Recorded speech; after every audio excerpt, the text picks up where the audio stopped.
Hey, welcome to Book World, the Greatest Escape. I'm author CJ Peterson. My co-host over here is author Michael Scott Clifton.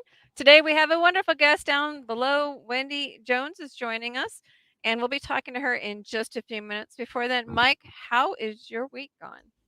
It's been a pretty good week. Got 2 inches of rain, and we had a small lake below our house now, and I've tongue-in-cheek called it Lake Clifton is now open for business. I put that post on on Facebook, and so far, haven't had any anglers or people, motoring their boats up there. So it's receded somewhat, but we've had a real wet spring so far, and and but it is warming up, and managed to do some work outside before our floods come. Next week, I have actually 3 book events, and on Tuesday, April the 1st, April the 1st day of April, I'll be at Lindale High School, and I'll be speaking to the high school creative writing class. Oh, fun. And got an invite about a month or so ago. And anyway, looking forward to that. Thursday is the quarterly first of the year, though, Longview Art Walk. And I and several other authors, we usually set up there in the Vera Bank in historic downtown Longview. And we always have fun. And then this Saturday is Dalton Days at the old downtown Longview. Well, they will be reenacting a bank robbery back in the day. And it was kind of a Wild West sort of situation there in Longview. Have a booth there, and we always enjoy that as well. And then April 27th, which is a Saturday, NetWo, Northeast Texas Writers Organization, will be holding their annual Writers Conference. Mm-hmm. And that will be at the Northeast Texas Community College. And that's just right down the road from where I live. And I will be one of the presenters this year, along with Mike Wigington and my mind just went blank. Lisa. C.I. Chevron. Yeah. C.I. Chevron. Lisa Simmons, i.e. C.I. Chevron. So we're looking forward to that. It's going to be a busy month. Fun. It sounds great. So far, mine, we had spring break last week from college. I'm going to college, so taking 15 credit hours, which is where I currently am, because I had to take a test at 1:30 and got out at like 3:15, not enough time to get home. So we're coming live to you from my car on a college campus. So, I did have a procedure last week. We talked about my knee issues going on. I actually go tomorrow to ortho to find out if my hip has to get replaced. So there's some tears. There's like a tear in a tendon that's in the wrong place, and the hip is bone on bone. So fun times walking around a college campus. Love that for me. As far as the next event I will be at Longview. It's the East Texas Comic-Con. It's going to be in Longview, Texas, the first weekend in May. I'm going to be that streak you see running across the floor, because I help run the floor on the Comic-Cons that I attend. So that'll be fun. I'm super excited about that. Some great guests are in the lineup, including Kevin Sorbo, who's one of my favorites to work with. So excited for that. In the meantime, I'm plugging away at college and hope to get enough of a break to keep writing in there somewhere. So it's a daily thing. But I'm going to school, Wendy, you will appreciate this, because her genre is crime fiction. I'm going to school for forensics and psychology. Ooh. Yeah. Nice one. Yeah. So I get to study all that fun stuff that you get to write about. So you do crime fiction. Can you tell people kind of a general overall of what it is that you do, right? Yes, absolutely. I'm always happy to talk about what I write. First of all, I just want to start by saying it's Wendy H. Jones, and you need to remember the H in the middle of my name, because otherwise, if you look me up on Amazon, you're going to get some woman that wrote The Sex Lives of English Women. If you miss the H out, and there's no sex in my books. That's the first thing. We need to Wendy H. Jones. Remember the H. It's crucial. Remember the H. It's crucial H, that one. It really is. It's not me being fussy. It's just you're going to end up with the wrong thing and think there's no crime in this. What am I looking at? What am I reading? I don't think there's many dead bodies, and well, I hope there aren't. That's for sure.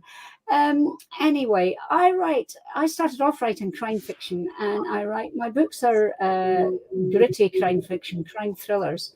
Um, the Detective Inspector Shauna Mackenzie mysteries were my first series, and there's now 8 books in that series. They're all set in Dundee in Scotland, and D.I. Shauna Mackenzie is a bit, she's smart, she's sassy, she's funny, she's a bit smart and a bit sharp. She's a mixture of things. And when we first meet her, she's got a boss from hell, a team that are scrapping with each other, and a serial killer on her hands. So she's not Oh having a no. good day, really. So, so what's unusual about my books is they're seen from the D.I. Shauna Mackenzies are seen from 2 different points of view. So you get to see it from the police point of view and the serial killer's point of view. So Oh, you get to see what they're doing and why they're doing it, but you don't know who they are until the end. I always have to say until the end because people go, never? And I'm like, no, you eventually find out. Then I've got another series called Cass Claymore Investigates. And that's she's a Scottish Stephanie Plum, is Cass Claymore. So I just started out thinking, well, what if I could do a Stephanie Plum that was in Scotland, really, and a bit different? So Cass Claymore is a red-headed motorbike riding ex-ballerina who inherits a private detective agency and accidentally hires an ex-convict dwarf and her granddad, oh as you no. do. So it's just a load of capers. Nobody knows what they're doing, including Cass Claymore. They're all making it up as they go along. In fact, the only person that actually knows what they're doing is the ex-con dwarf, because is he an ex-con or not? Is he giving out these bad ways? He says he has, but who the heck knows? Sounds like Then, fun. so yeah, I've got a young adult series that I was asked by a publisher to write, but they said to me, "Oh, have you got an idea that you would like to pitch for young adults?" And I went, "Oh, yes." And they said, "Oh, well, pitch it to us." I was like, "Oh, shoot, I'm going to have to think of something now." So I didn't pitch it to them, and I got a 3-book series for that. That's out of print at the moment because it's going to a new publisher. Mhm. And then I was asked to write children's picture books about a baby water buffalo that escaped from a buffalo farm in Fife in Scotland. And he was running around on his own for 2 weeks. And the BBC, which is the British Broadcasting Corporation, got involved looking for him, and they called him Bert. Then I was asked to write picture books about him. So we've got little Bertie the Buffalo picture books. That's not enough. I also write non-fiction books for authors. So in the Writing Matters series. So there's 3 in that so far. Marketing matters, motivation matters, and creativity matters, and soon to be non-fiction matters. So there you go. That's Very taken up nice. minutes now. So we're finished. So for those listening and watching, she actually is in Scotland. Yeah. So in case you didn't pick up on what she was saying or her accent, which is awesome. Yeah. She's a super fun lady. We've been friends for a while on Facebook. That's how we connected, and we have a couple mutual friends. So it's kind of fun to see her when she pops into the US, which you're going to be back in the US again when? Possibly in November at Author Nation in Las Vegas, which is a big conference there. So I'm Okay. hoping to do that. Yeah. Okay. So when you do your writing on crime fiction, I'm learning things from the police side of things. Mm. So, you know, as authors, we're kind of a little bit schizophrenic anyway, but you're literally writing the police and the serial killer side. How Mm. do you do that? Well, to be honest, my brain is a really odd place to be. In terms of the police, we have Police Scotland, which covers the whole of Scotland. We don't have local police anymore. It's Police Scotland, although they are set locally. And we've got an HQ in Dundee, so we've got a big police station. But somebody from Police Scotland, my local police sergeant, came round and he spent 5 hours in my house telling me all about the Scottish police and what they did and what the CID did, or what's now called a mobile incident team. And he told me all about that. And then at the very end, he said, do you know what? Write what you want, because what we do is really, really boring. He said, really boring. He said, all we do is paperwork. And like in Scotland, the police are not armed. Well, the police do not have guns. Nobody in Scotland has guns, yeah, unless Oh, you're a farmer to protect your flock or you do shooting. as in you go to a rifle range and you're a sports shooter, yeah, to go in the Olympics or something. Hmm. So you're not allowed guns. So the police aren't even armed, except we do have teams that will go in, and they're specialist firearm teams if needed. Yes, so they can be armed at specific times. Well, of course, my police, when they're chasing a serial killer, can't turn into a specialist team. So I just make my own team the specialist team. So I have guns in it at the end, which is unusual. So things like that. And then the serial killer, I was actually a nurse by background. And although I only did 8 weeks psychiatric training, I read every psyche book in creation. And you're like, ooh, ooh, ooh. So, you get a real feel for it. And I think, to be honest, I think all crime writers are just frustrated serial killers anyway. So, There's that fine line that we kind of yeah. teeter. It's either turn into a serial killer or write crime books. One pays better than the other, Yeah, so. precisely. And, it's legal if you do it that way. But Yeah. we don't really like it if you do it the other We're way. all on watch lists, Oh. but it's at least legal. They know Yes. that we're not serial killers. Well, Precise. Wendy, my wife is a big fan of the BBC, and the British detective mystery thrillers, and of course, you said DI, and I know that's the detective Inspector. detective inspector. So, question I had is, you're on Amazon, and I'm sure you've got an audience. You've built yourself an audience there in Scotland and England. So, do you have an audience, or do you have much of an audience in the United States? And do you tailor your novels to a certain audience? For example, do you have any books or series that are more inclusive of, like, for the example, the United States, where every policeman has a gun, as opposed to in Scotland, where you say no one owns a gun? So do you try to target that audience, or do you pretty much keep it the way it is there in Scotland when you're writing your thrillers, your crime dramas? I pretty much keep it to Scotland. I have a huge following in America and a huge following in Australia. People love my books in America. Half the time I'm selling more in America than I am in Britain. And I think a lot of people in America like the fact that the police don't have guns. I don't know. I don't know what the answer is. I'm just saying that. I'm talking about readers, not the actual people, because I can't speak for what happens in America because I'm British. But I think people just like crime fiction regardless. Now, one of my books is set half in Scotland and half in America, and it's called Killer's Curse. And about halfway through the book, my team go out to New Orleans, and they then work with the New Orleans police. Now, I'm not a big fan of, we've got to get them out and they take over and solve it because that's ridiculous. The New Orleans police are perfectly capable of solving their own crimes without Scotland stepping in. But they're working on a joint case. And it moves to America. So some of my team go out there and work with the American police, the New Orleans police. And they actually take over as the lead in that book towards the end, because obviously they need to take the lead because we can't. So I've done it that way. So that's a bit different because, of course, they have a gun slapped in their hand the minute they arrive. Here you are, here's your gun. And they're like, whoa, and What do I do with this? What do I do with it? But of course, we work through that, and they're shown how to use it. They're taken to a rifle range, a pistol range, and they're shown what to do, and they're told they have to carry a gun. So I do it correctly when I'm in America, but when I'm in Scotland, I do it correctly for Scotland. And I think readers have to be honest. The same as when British readers read crime fiction, police procedural set in America, and everybody has guns, we just accept it. And I think readers are more accepting than we think, really. That's my view. The way that the different police are run, how did you do your research to determine that, especially since you don't live in, like, New Orleans? I was out in New Orleans and I just went and spoke to the police. That was the easiest way of doing it. I'm a great believer in going to the source. And I know people that have been in the American police, so they give you advice as well.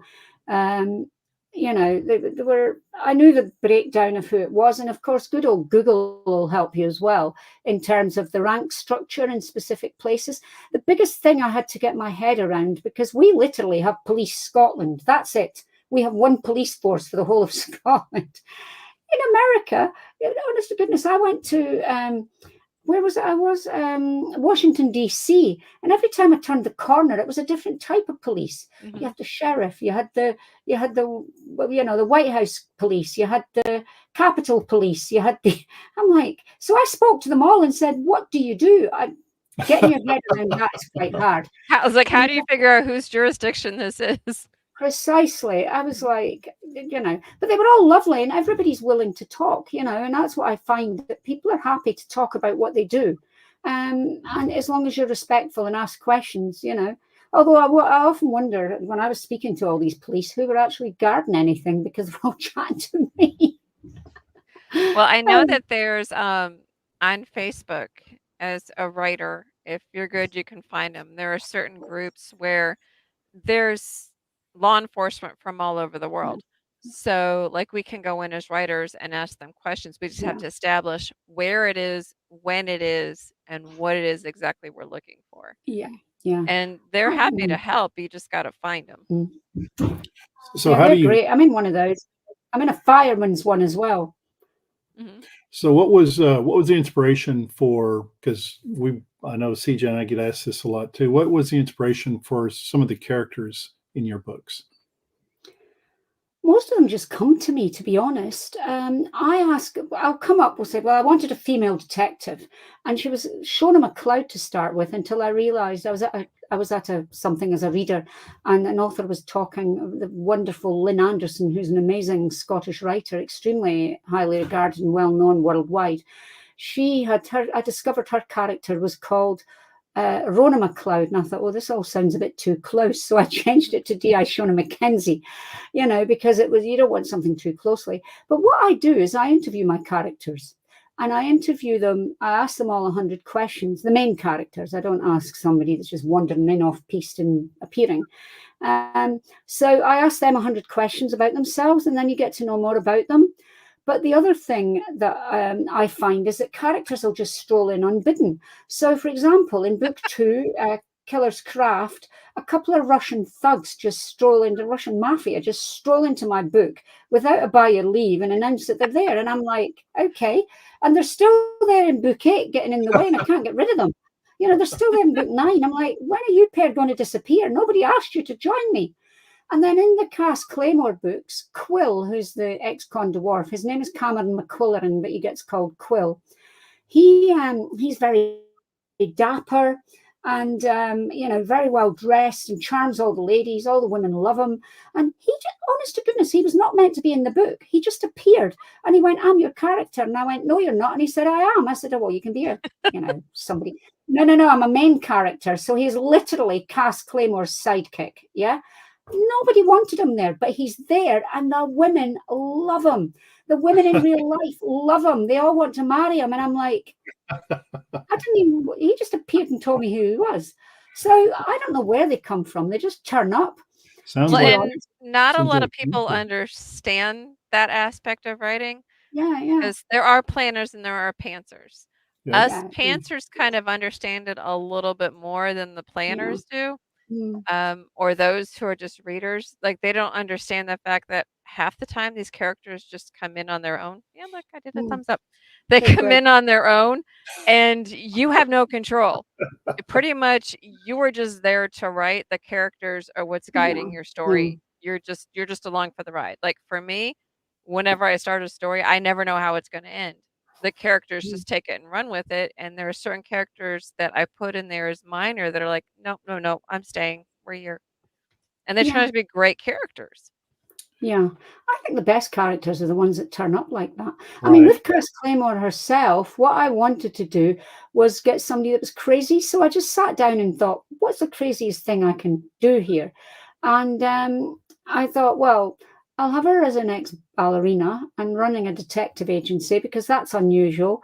And then I thought, oh, why not just stick her on a motorbike? And at the time, the reason she's got red hair, a friend of mine, her daughter was having real difficulty with being bullied because she had red hair. And I thought, I'm going to make a character that has red hair and is a real kick-ass woman, even though she doesn't know what she's doing. But nobody's going to bully her because she's in charge. Well, most people, I can honestly say, tend to not bully redheads because we're known as feisty. Just putting that out there. Yeah. Yeah. They So generally when stay away from us. They think we're crazy, but that's okay.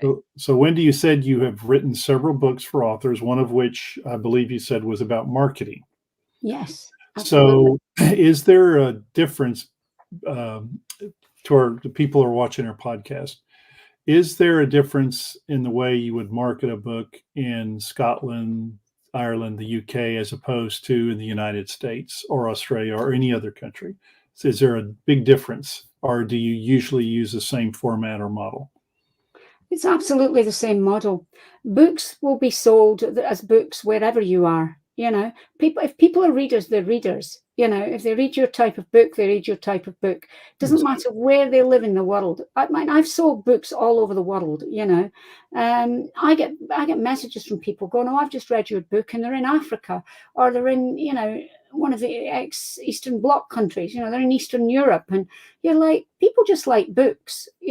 So to market your book, I think, is just be yourself, and humor sells books as well. If you're funny, people will buy books because they laugh, And when I tell them about Cass Claymore, they burst out laughing, or I'll say something like, because they'll look at I can see them looking at the books, and there's all these really gory covers at one end, and then this fluffy buffalo at the other because it's got a soft toy to go with it. So there's, and there's like they're going, and I go, look, I can cover you from the cradle to the grave, and they burst out laughing. So marketing, it's just be yourself, find something that's uniquely you, and chat to people. It's networking, it's chatting, it's getting to know people. And it's the same on social media. It's building up a network, it's building up fans, and then your fans will sell your books for you. So you'll find yourself being tagged on various social media platforms. Go, "Oh, I've just read this book and it's amazing and everybody's got to read it." And you're like, "Thank you very much. That's what we like." And that's how it sells. Word of mouth as well. So it's being nice to people, being pleasant, and supporting others, because invariably they'll support you. If they don't, that's their drama, not mine. And it doesn't matter where you are in the world. I've been to America numerous times. I did a 3-month book tour last year, and I mean, in America, there is a difference. I'll tell you why. Because I wouldn't wear my Highland dress in Scotland because everybody would just go, "Why are you wearing your Highland dress?" But in America, if I wear my Highland dress, everybody's like, "You're Scottish," because it's novelty, yeah? Mm-hmm. And the minute I open my mouth, because I've got a Scottish accent, people like it because they like to chat about Scotland. So I will talk about Scotland. I don't talk about my books. I just talk about Scotland. And they'll say they're Scottish. We'll chat about where they came from. And invariably, they buy books. So it's find what your unique selling point is. And you need to stick to that. You need to use that unique selling point wherever you are in the world appropriately. Mm-hmm. Definitely. So we've talked about your books, and kind of part of what makes you different is the fact that you, in the one series, do it from both perspectives. What makes it different in the other books? Well, I don't think there's many books that have got an ex-con dwarf as a main character. That's for sure. That's true. That is definitely true. Your characters are definitely creative. Yeah, the characters are a bit different, and because it's Scottish humour as well. For example, I said I wanted it to be a Scottish Stephanie Plum, but you couldn't have a Scottish Stephanie Plum because what happens to Stephanie Plum couldn't happen in Scotland. Nobody would take it seriously in Scotland. We all accept it because of where it is. I mean, for example, if I blew up cars every 2 minutes, they'd be like, "We haven't got enough cars in Scotland for you to be doing that, Wendy." That's a big relief. We'll run out of cars soon, And they're already telling me that there's nobody left to kill in Scotland because I've already killed them all in my serial killer books. But Cass Claymore is just crazy. I mean, it takes in aspects of Scotland. Like in the first book, we've got a laird, which is like an earl, a lord, you know, and we've got castles, and so they're all uniquely mine because they're different. They take up aspects of a lot of different things. It's cozy mysteries, and to be honest, we're not huge in cozy mysteries in Britain either. We love reading them, but nobody really writes that many, you know. So I I have cozy mystery because I like them. I like writing them. And by the way, just to say that I am actually, I own a publishing house called Scott and Lawson, and I publish my own books through it. However, my Creativity Matters books was by other people, so I have published other authors. I bought chapters off of people, and I'm about to start a series of cozy mysteries called A Right Cozy Crime with a word in the middle. So the first one is going to be A Right Cozy Christmas Crime. Then there's going to be A Right Cozy Culinary Crime. And Nice. then a right cozy historical crime is going to be the third one. And I've got some for others as well. But it's anthologies. So people are actually going to be in the anthologies, and I'm going to be publishing them. So I've got a publishing house as well for cozy mystery anthologies because I love cozy mysteries. I love Very cool. thrillers. I like cozy mysteries as well. So we're kind of running a little bit low on time. If you had advice for somebody who wants to specifically write crime fiction, what would it be? Well, first of all, I would say read crime fiction, read cozy mysteries, read every possible type of crime fiction you ever can, and then read wider than that. Read out of read romance, and you're like, why? No, read chick lit, read fantasy, read everything because you will soak yourself in the words. And you will soak a lot of people will say, oh, I can't read crime fiction, I'm writing crime fiction, and I'll end up taking other people's ideas. That's not what happens. There's only ever been 7 books written in the world, and we're all recreating them anyway. You know, the first 7 books that were written in all these genres were written, and then we're all just doing our own version of it. So read as much as you can, and then write as much as you can, and be curious. Be curious is the biggest one. I mean, you will get an idea just from a snippet in a newspaper or a magazine or something you hear on the television. I wrote an entire book called The Haunted Broch. And for those of you, that's a great name, isn't it? Broch. It And a is broch, cool. for your American listeners and everyone that doesn't live in Scotland, I should say, not just America, even the English. A broch is an old dwelling. It's a Pictish house. Yeah. So from the time of the Picts, it's a house. And I saw something in a newspaper locally. It was only 3 lines, and it said Scotland's lost broch. And I was like, how the devil can you lose a broch? It's What is massive. it? It's a house. It's a house. It's a Okay. dwelling, a house. Yeah. So how the heck can you lose a house? And I basically thought, well, I need to look into this. And we really did lose a broch. And it was a lady called Christian McLagan lost it. She didn't lose it. She found it. And then nobody would believe she'd found it because she was a woman and it was Victorian times. So she said the Victorian equivalent of get stuffed, and it just remained hidden. And they've recently found it again. So I wrote an entire book out of this, a young adult mystery around this broch. That we managed to lose in Scotland. You know, how the heck can you lose a broch? How But we I was gonna say, managed. how do you lose it? Well, And then she find it and then discovered lose it again. it was an archaeological discovery, but I'm on you. basically, because she was a woman, the Royal Society of Antiquities, Antiquities. Mhm. antiquarians, that's the word I'm looking for, antiquarians, sorry, it's late at night for me. They said, you're a woman, so you can't have found this. So they never ever dug it out. So she just stopped talking about it, and it disappeared again for another, 100 years. And that was what Right. happened. Yeah. Well, thank you so much for joining us today, Wendy H. Jones. For those who are looking for her, make sure to get that H in there, or you could find yourself looking at the wrong person. Check out her mysteries, and because they give a really unique perspective. I'm kind of gonna want to check out the ones that are like the dual-minded cop and serial killer too, because that intrigues me. But you can find more about her on her website, which is www.wendyhjones.com. For those that are listening, www.wendy, the letter H, and then jones.com.